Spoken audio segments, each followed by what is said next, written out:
Hello everyone, welcome to my new vlog. જય શ્રી સ્વામિનારાયણ, રાધે રાધે. અને આજે મને એટલી આળસ ચડીએ કેમ તારો આખો દી ઉઠી રહી જીઓ આમ આખો દી આમ વિયો મમ્મી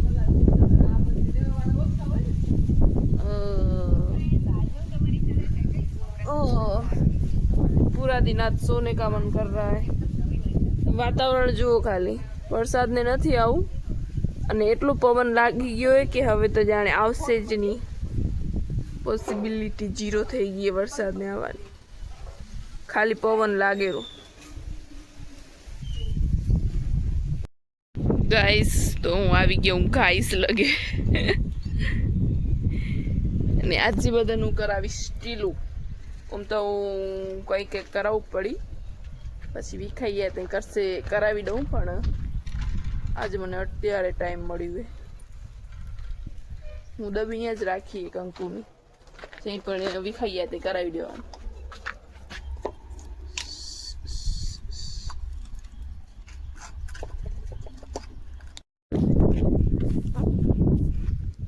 मेरे सामने देख, ओ बेटा,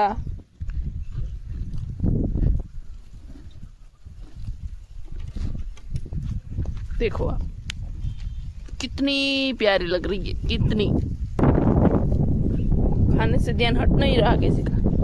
रुक, सेंटर तो जालवा देसू. जो तो जेम तेम कराई दीधું.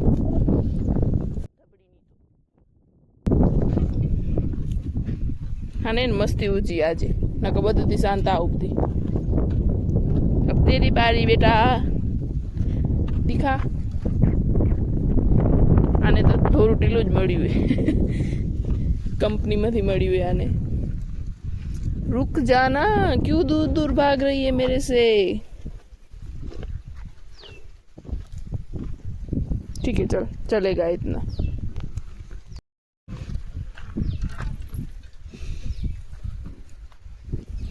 ये देखो आप,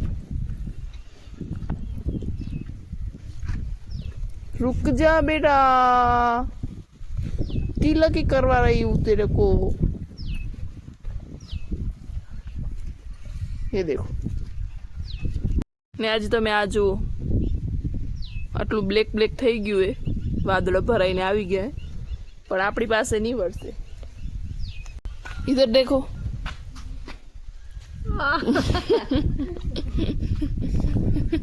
તો ઇટ્સ ટાઈમ ટુ મેકિંગ ખીચડી. જુઓ તમે, હાજે ખાવામાં ખીચડી. તો દાળને ધોઈ નાખીએ. તમારી રેસીપી મને શેર કરજો ને હું તમને મારી કરું. પછી इतना सा नमक डालेंगे, इतना सा हळदर, हल्दी मतलब हिंदी में हल्दी, गुजराती में हळदर. फिर थोड़ा सा घी डाल दो.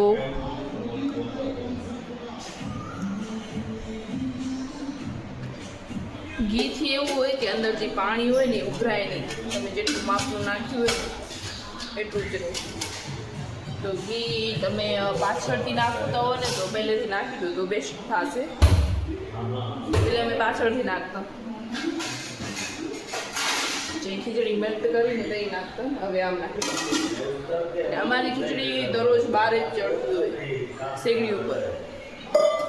એટલે અમે જે સવારે રોટલા કે રોટલી કે કરીને એમાં જે કોલસા બને ને એનાથી ખીચડી બનાવવાની. એટલે કહેવાય આમ બી કહેવાય, મને કહેવત નથી આવતી, તમે કીધું. આ જો અમારી આ પાઇપમાંથી શેગડી બનેલી છે. જે પાઇપ આવે ને એમાંથી બનાવેલી, અને આ પપ્પા બનાવીએ.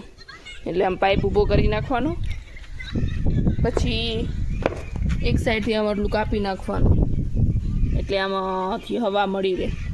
અને ઉપર હવે એક લોખંડ ને એવું બનાવવાનું. સો યસ, શેગડી પપ્પા બનાવીએ. હા ગાઈસ, તો 2-3 દિવસ પહેલાં મારો કોલેજમાં એક લેક્ચર હતો. એમાં કંઈક તમારા યુનિક આઈડિયા શેર કરવાના હતા કે એવું થઈ ગયા, એવું થઈ ગયા, એવું થઈ ગયા. બધાને સ્ટેજમાંથી કહેવાય આવવાના હતા. હું તો કહેવા નથી જઈ શકી, બિકોઝ કેમ મારું કોન્ફિડન્સ લેવલ થોડુંક નીચું એવું શરમ આવતી બધાને જવાનું જરૂરી નહોતું. બધાને જવાનું જરૂરી હતું પણ પછી લેક્ચર પૂરો થઈ હા, એમ કહેવાય ને. ગયો લેક્ચર પૂરો થઈ ગયો તો હું બચી ગઈ હતી. હા તો મારા- જવું જ પડત ને નકર તો જો શું હું કરે? મારા તમને આઈડિયા કહીશ પછી તમને એ પ્રમાણે આઈડિયા કહેજો તમારા કંઈક એવા યુનિક વિચારીને. ઓકે, તો મારા આઈડિયા શું હતા ખબર હે? હા. એમ યુનિક જ કહેવાના હતા, ખેલવાનું નથી. તો મારા આઈડિયા એ હતા કે આમ ખબર હે આમાંથી બ્રિજ માથે કંઈક બસું કે જાતી હોય ને બ્રિજ તૂટે ને પડી જાય બસું, પછી કોઈક આમ પહાડ માથે ઘૂમતી હોય ને પડી જાય. હા. તો મારા એવા હતા કે એમાં એક એવી સિસ્ટમ ખપે કે બ્રિજમાંથી પડે ને તો પેરાશૂટ ખુલી જાય તો પછી બસ પાછી આમ ચક ભાઈ કે કેવું થઈ ગયું માણસો બચી નિરાતે શકે. નિરાતે પડે એમ. હા, માણસો બચી શકે.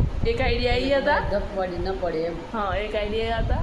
પછી બીજા આઈડિયા એવા હતા કે ખબર હે દારૂડિયા કેમ ગાડી હલાવે પડ્યા બધા જેમ તેમ બીજા માણસને પણ ઉડાડીએ, પોતાને તો કાંઈ નુકસાન નથી. તો એમાં એવું ખપે એવી સિસ્ટમ કે એ દારૂ પીધેલું હોય ને તો ગાડી સ્ટાર્ટ નથી થયેલી. મતલબ એવું ખપે કે ગાડી સ્ટાર્ટ ને આમ ફૂંક મારીને થાય તો ખબર પડી જાય કે કે આ પી આ લે ડ્રિંક તો. કરેલે તો એને ગાડી અલો જ ન કરે એવી સિસ્ટમ ખપે. એ સાચી વાત છે. તો યસ, મારા આઈડિયા હતા. હવે તમે થોડીક વાર વિચારી લો ને પછી મને કહેજો તમારા આઈડિયા. ઓકે, વિચારવું તો પડશે તમને. જો મારા હું તમને દીધા એવી ટાઈપના આઈડિયા તારા તો આઈડિયા હાલે એવા હતા, મારા તો એવા નહીં હોય. એવા જ કહેવાના હે આપણે યુનિક. બધાથી જુદા હા, જે હોય નહીં હમણે. હમણાં હોય નહીં એવા. યસ, તો મમ્મી કહેશે તો હું તમને કહીશ. મમ્મી થોડીક વાર વિચારી લે. તો ફાઇનલી મમ્મીને આઈડિયા આવી જાય. યાર તો કાકીને બોલા. ના મમ્મી યાર, તમે ઓલું કરી દીધું તો તમને બોલવું પડશે. કાકીને શરમ નથી આવતી, તમને કેમ આવી રહી આપણી કેમેરામાં? તમને મમ્મીને જે શરમ આવડતું હોય એને મોટિવેશન દઉં રહી. બોલો મમ્મી પ્લીઝ. તો સાંભળજો મમ્મીનો આઈડિયા. હા બોલો. ડન. ગાઈસ, મમ્મી તો બોલતા નથી ને હું હેલ્પ કરું છું થોડી. તો મમ્મી મને આઈડિયા શેર કર્યો હતો. એ આઈડિયા એવો હતો મમ્મીનો કે એને જઈ ચોમાસું હોય ને તો કપડો ઉકવામાં બહુ પ્રોબ્લેમ થાય કે વરસાદ થોડીક વાર આવે તો કપડો ખણવા જાઓ, વરસાદ બંધ થાય તો વળી કપડો સૂકવાય આવો ને એમ કરીને ખણવું ને સૂકવું ને એવું થાય. તો મમ્મીનો આઈડિયા એ હતો કે છાંટા પડે ને જેવા એવું જે કપડાની વરંગડી હોય ને બહુ ઓટોમેટિક આમ કોઈ પણ હોય પત્ર કે એવું ટાઈપ રૂફ કે એવું એને નીચે હાલી આવે ને જેવા છાંટા બંધ થાય એવી જેવો તડકો નીકળે એવી પાછી બહાર નીકળી આવે. તો યસ, બેસ્ટ હતું. ભલે તમે બોલ્યા નહીં બીજી વાત છે પણ આવું હે કોઈક આવું કર્યું હોય. એક પ્રયોગ હતો ને એમાં હું જોયું હતું. Okay guys, thank you so much. Thank you for watching. Like, share and subscribe.